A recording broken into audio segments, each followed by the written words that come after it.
বিশ্বকাপ শিরোপার অন্যতম দাবিদার ফ্রান্স এবং স্পেন, তবে দু দলের সেমিফাইনালের লড়াই মুখোমুখি। যে কোনো একটি দল যাবে ফাইনালে, অপর দলটি নিতে হবে টুর্নামেন্ট থেকে বিদায়। দু দলের মহা গুরুত্বপূর্ণ ম্যাচে মুখোমুখি হওয়ার আগে দেখা যাক পরিসংখ্যান কি বলছে, আর সাম্প্রতিক ম্যাচগুলোতে কোন ইঙ্গিত দিচ্ছে। লামিন ইয়ামাল মানে যেন ফ্রান্সের জন্য আতঙ্ক। সবশেষ দুই ম্যাচে ফ্রান্সের সাথে ম্যান অব দ্য ম্যাচ হয়েছেন লামিন ইয়ামাল। সেই কারণে ফ্রান্সও হেরে গেছে স্পেনের সঙ্গে। আরও একবার লামিন ইয়ামাল ঝড় দেখার অপেক্ষায় বিশ্বকাপের সেমিফাইনালে। এটি জয় পেলে ফ্রান্সকে টানা 3বার হারাবে স্পেন। দু দলের মধ্যে হওয়া 38 ম্যাচের মধ্যে স্পেন জিতেছে 18টি, বিপরীতে ফ্রান্স জিতেছে মাত্র 13টি এবং বাকি 7 ম্যাচ ড্র হয়েছে।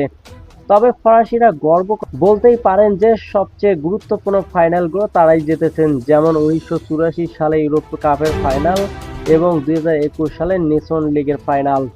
এছাড়াও বিশ্বকাপের একমাত্র নকআউট পর্বে দেখায় 2006 জার্মানির বিপক্ষে শেষ 16তে ফ্রান্সকে 3-1 ব্যবধানে জিতেছিলেন। দু দলের খেলোয়াড়দের কথা, লড়াই এবং মাঠে উত্তেজনা যখন তুঙ্গে, ঠিক তখনই মঙ্গলবার রাত দালাস স্টেডিয়ামে মুখোমুখি হবেন রাত 1টায়।